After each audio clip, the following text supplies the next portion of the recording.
Previously on Stranger Things.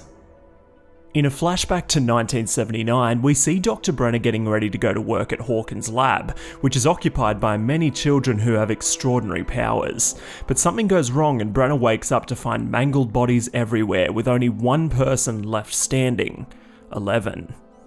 Jumping forward to 1986 in Lenora Hills, California, Will, Eleven, Jonathan and their new friend Argyle are settling into their new surroundings, under the watchful eye of Joyce, who has started a job working from home. Though it is soon apparent that Eleven is not fitting in quite as well as everyone else and is consistently picked on by other kids. However, Eleven doesn't let Mike know any of this in the letters they're sending each other. Mike remains in Hawkins with Nancy and the rest of the gang. Dustin is staying in touch with his long-distance girlfriend Susie, along with Steve, Robin, Max and Lucas, who are all returning for another school year. Lucas has joined the basketball team and has befriended the team captain Jason and his group of jock friends. During a basketball game, Jason professes his love for his girlfriend Chrissy, and Robin appears to have feelings for fellow band member Vicky. After the game, Lucas chooses a basketball game over the Dungeons & Dragons meeting known as the Hellfire Club, leaving Mike and Dustin one player short. Things are also awkward between Lucas and Max. Max hears Chrissy in the bathroom being sick, and we see that Chrissy is experiencing hallucinations of the Upside Down. Or are they? We meet the leader of the Hellfire Club, Eddie Munson, who is no friend of the jocks. Nancy is busy working on her newspaper with fellow reporter Fred. Chrissy leaves school grounds and heads into the forest, where she sees a grandfather clock extruding out of a tree, but is interrupted by Eddie, who is selling her drugs, much to his surprise as she is a model student. Back in California, Eleven's bullying is escalating and leads to Eleven attempting to use her powers against the main bully, Angela, leading to further ridicule. Joyce receives a suspicious parcel in the mail which contains a Russian doll. Unsure what to do, she calls Murray for advice, who tells her there's probably something inside the doll. Scared that it may be dangerous, Joyce smashes the doll open from a distance and finds a note inside saying Hopper is alive. Mike and Dustin found their third player in Lucas's sister Erica, and during the D&D session the players are introduced to a villain named Vecna, who the players defeat whilst Lucas's team wins the basketball game. But Lucas doesn't have his usual friend group around him anymore, and spends the night partying with the jocks. Meanwhile, at Max's home she sees Eddie meeting Chrissy, who becomes possessed by an unknown creature who puts her in a trance. Eddie yells for Chrissy to wake up, but it's too late. The next day, police arrive at the scene and speak to Eddie's uncle, and there is no sign of Eddie anywhere, just Chrissy's mangled body. In California, Mike comes to visit Eleven, and there's an awkward tension between him and Will, but Mike isn't the only one coming to town. Lucas is feeling sorry for himself after partying too hard the night before, and the police arrive to talk to Jason. News of the apparent murder has reached Nancy and Fred, who decide to investigate, and Max talks to Dustin about what she saw the night before and Eddie running away. Dustin, being close friends with Eddie, doesn't believe that he could be the murderer and that there must be more to the story. Murray starts working with Joyce on figuring out the ransom note she received, and we see that Hopper survived the explosion and has since been tortured in a Russian prison. Mike, Eleven and Will decide to go roller skating, and Eleven is continuing to keep up the facade that she is fitting in with the kids from school, much to Will's dismay. The police tell Jason what has happened to his girlfriend Chrissy, and he wants vengeance. Dustin and Max recruit Steve and Robin and fill them in on what they think is going on. They then get to work on finding where Eddie may be. On their way to the crime scene, Fred starts experiencing some all too familiar hallucinations. Eleven's lies about the other kids from school begin to unravel as Angela publicly humiliates her, revealing the truth to Mike. Joyce and Murray decide to call the number on the ransom note, which is answered by a prison guard named Enzo, who asks for money for Hopper's release. The jocks begin planning their revenge on the primary suspect, Eddie, and the military begins an investigation of their own. Robin figures out a way to locate Eddie, and Nancy interviews Eddie's uncle, who mentions the similarities of the events to what happened to a family called the Creels. Nearby, Fred's hallucinations are worsening. The tension rises between Will and Mike, and it all becomes too much for Eleven, who attacks Angela for what she's done. Max and company find Eddie in an old boat shed and fill them in on what they know and how this could have happened.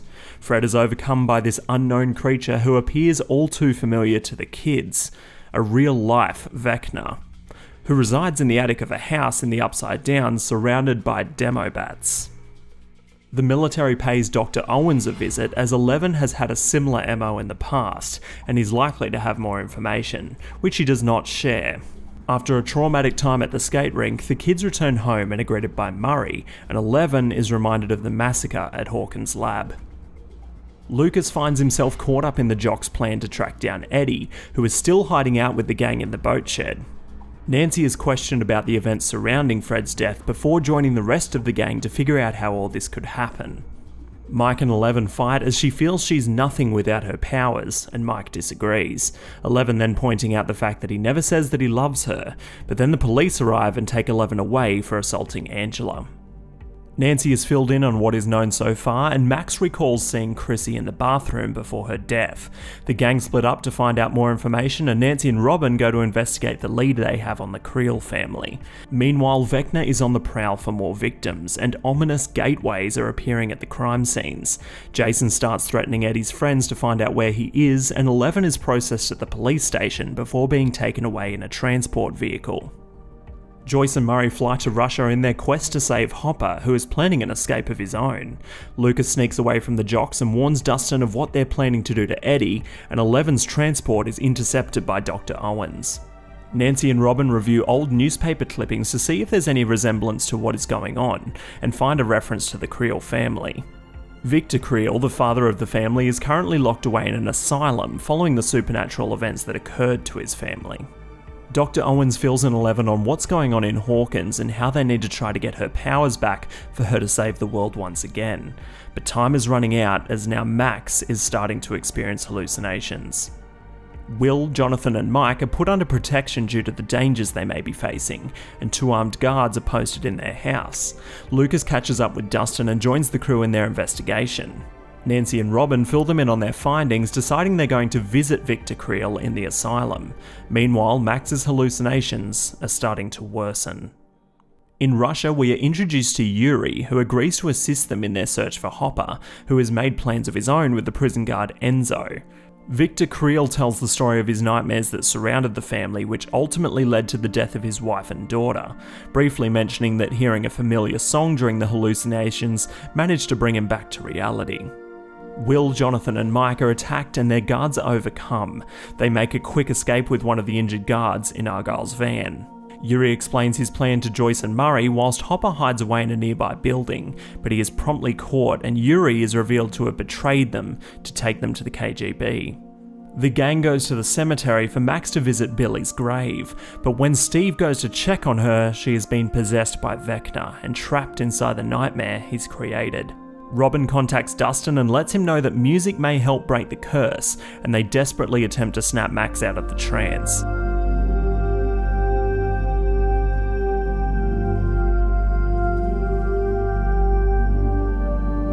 The music playing reminds her of happier times and assists her in breaking free of Vecna's grasp.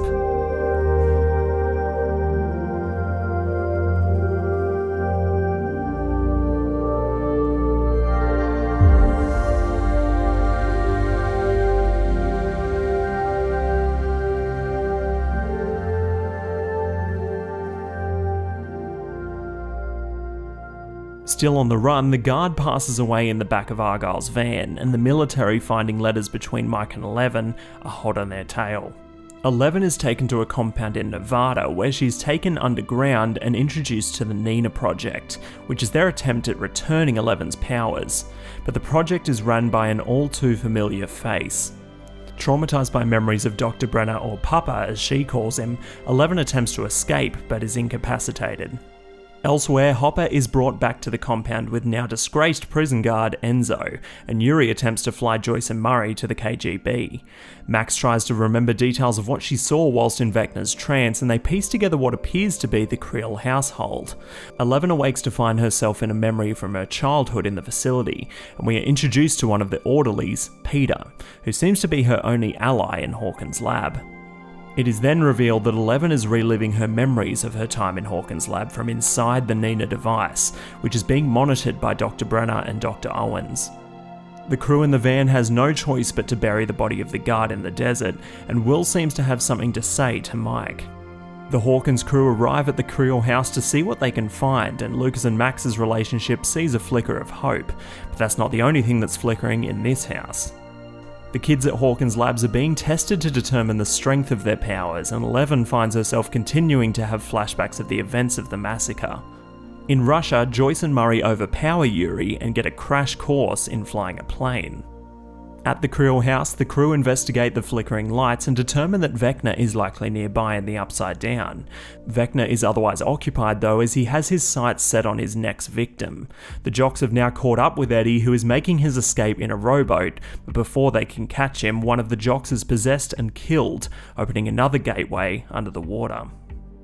Eleven awakes and attempts to make another escape, this time with explosive consequences. But Dr. Brenner reminds her of the importance for her to be there, and she agrees to continue with the experiment. The military, meanwhile, are becoming increasingly desperate to get their hands on Eleven. The police begin investigating the death on the lake, and the crew informs Eddie that he is likely to be blamed again. And they would be correct, as Jason tries to get the whole town involved on his Munson hunt. The van crew think of an idea to track Eleven down and locate Susie, who gives them some coordinates. Joyce and Murray rethink their plan and hide out with Yuri as their captive. Eleven has just as much luck with the kids in Hawkins' lab as she did with the kids in California, but cannot shake the images of their dead bodies. The Hawkins crew head to the lake to see if they can find any further leads, and Steve gets pulled into the underwater gateway, trapping him in the Upside Down. He is promptly joined by Eddie, Nancy and Robin, who help him to fight off Vecna's demo bats before venturing further into the unknown.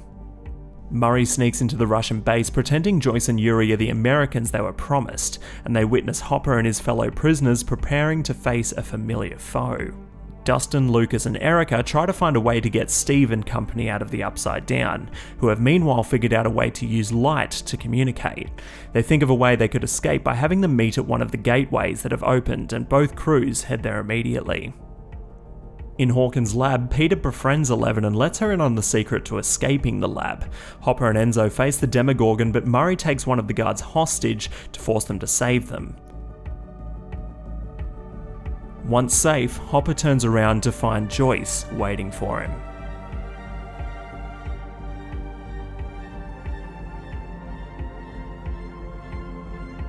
In the Upside Down, both crews meet up at the gateway, whilst Eleven and Peter's escape plan is foiled, but Peter is not who he appears to be.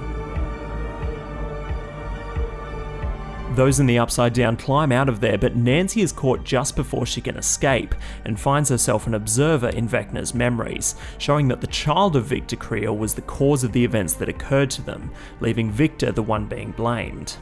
Eleven follows Peter through the lab and now sees the true reason the massacre occurred. Eleven tries to stop Peter, who fights back but ultimately is overcome by Eleven, who banishes him to the Upside Down, and Vecna's true identity is revealed. Those that escape the Upside Down desperately try to get Nancy back, who narrowly escapes Vecna before waking up. In Russia, Hopper, Joyce, Murray and Enzo regroup and try to find a way out of the prison, whilst the Demogorgon is on the prowl. While searching the prison, they find other creatures from the Upside Down that are being kept on the premises before they find a way out. Eleven's powers have officially returned thanks to the revelation she had about her past and Vecna. Meanwhile, Jonathan, Argyle, Mike and Will are headed to the coordinates they were given. On their way, Will gives Mike a painting he has been working on, which represents Mike being the hero of the group, and that everyone stands behind him. Will's feelings appear to be deeper than what he's letting on, and he's not telling Mike the whole truth. Nancy tells the gang what she saw whilst in Vecna's mind, and Eleven now has the ability to telepathically see what the group is doing and saying. The Russian crew finally escapes the prison, and they force Yuri to help them escape the country, as he has another aircraft that may be able to help them. In Hawkins, the gang realise they're going to need more firepower to face Vecna and steal an RV to head to a gun store. On the way, Steve confesses that he has always had feelings for Nancy, despite their complicated history. And Lucas and Max are slowly warming to each other. Yuri reveals his aircraft is actually a worn-down helicopter that is unlikely to get them anywhere, let alone out of the country, but Yuri promises to get it fixed up in no time. At the gun store, Robin sees a friendly face in Vicky, but is hurt by seeing her with a guy. Nancy, however, sees a not-so-friendly face as Jason is there, and threatens the group before they make a quick getaway and prepare for war. In Nevada, the group finds tracks which may lead to Eleven, but they're not the only ones that have found the location. Wanting to save her friends in Hawkins, Eleven tries to leave the facility again, but is stopped by Dr. Brenner. She wakes up back in her room in the facility, which is now being breached by the military. Dr. Owens is taken captive and Dr. Brenner takes Eleven out a back exit and into the Nevada desert. However, they're spotted by a military helicopter and Brenner is shot down. Just before shooting Eleven, Argyle's van is spotted heading their way to rescue Eleven, but it would appear she does not need much help. Eleven is reunited with the group and says her last goodbyes to Papa before narrowly escaping the military. Back in Hawkins, the crew is split up in their plan to defeat Vecna. Max, Erica, and Lucas head into the Creel house. Meanwhile, Yuri is secretly sabotaging the repair of the helicopter. Joyce, Murray, and Hopper decide to have Enzo force Yuri to complete the repairs, whilst they return to the facility to destroy the remaining upside-down creatures, as they have a hive mind and doing so would benefit the world and give the kids a better chance at winning. The rest of the Hawkins gang, Steve, Nancy, Dustin, Robin, and Eddie, head into the Upside Down whilst Eleven thinks of an idea to help with Vecna. By telepathically travelling there through Max's memories, all she needs is a salt bath to do so. At the Creel house, they are using lanterns to help hunt Vecna, whilst Jason is hunting them. Argyle thinks of a way to make a makeshift salt bath at the local Surfer Boy pizza franchise, and Eddie and Dustin prepare to make a big enough distraction for Vecna's demo bats to leave Vecna vulnerable. And Eddie thinks of just the thing. Max and Lucas decide to go on a date once this is all over before being interrupted by Vecna. With the salt bath complete, Eleven telepathically finds Max in the Creel house, who has fallen victim once again to Vecna's curse. Eleven enters Max's memories to try and find where she has gone. Eddie performs a face-melting guitar solo which does exactly what they'd planned it to do.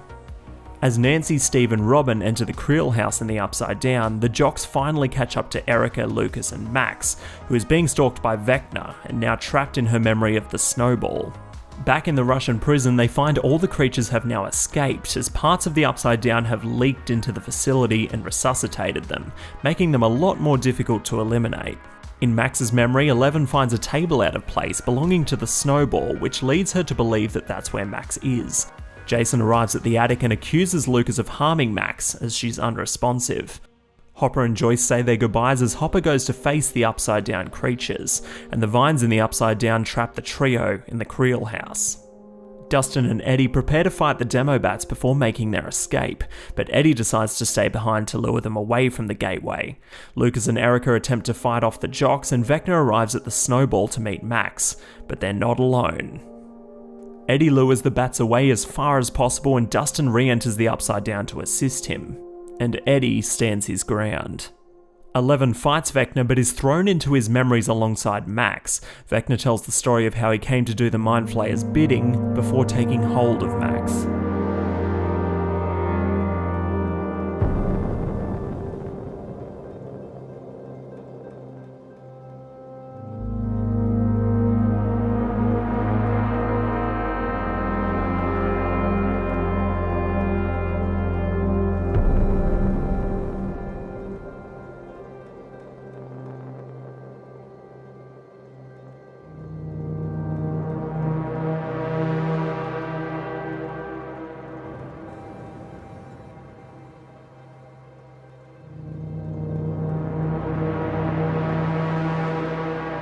It was time to defeat Vecna once and for all.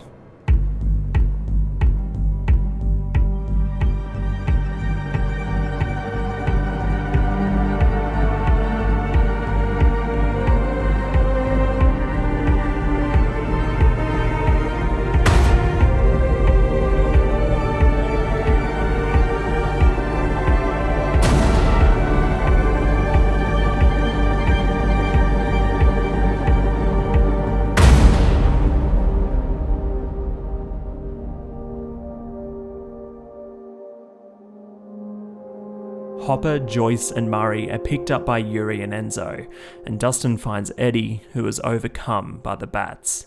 But he didn't run away this time.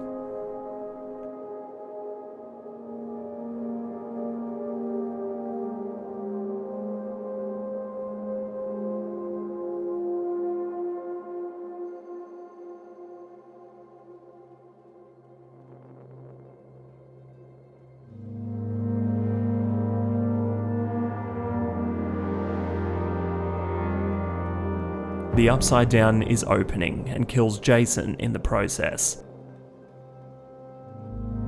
Hawkins has fallen.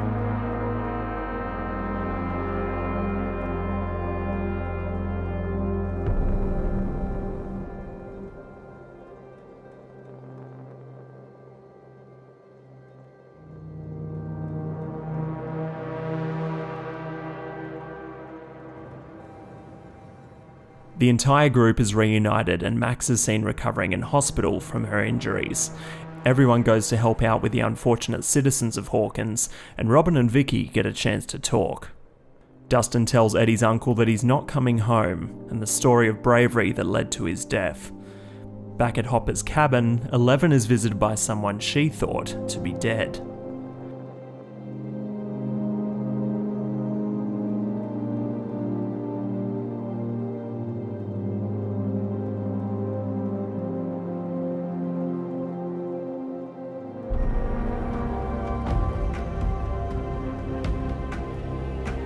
But all is not well in Hawkins.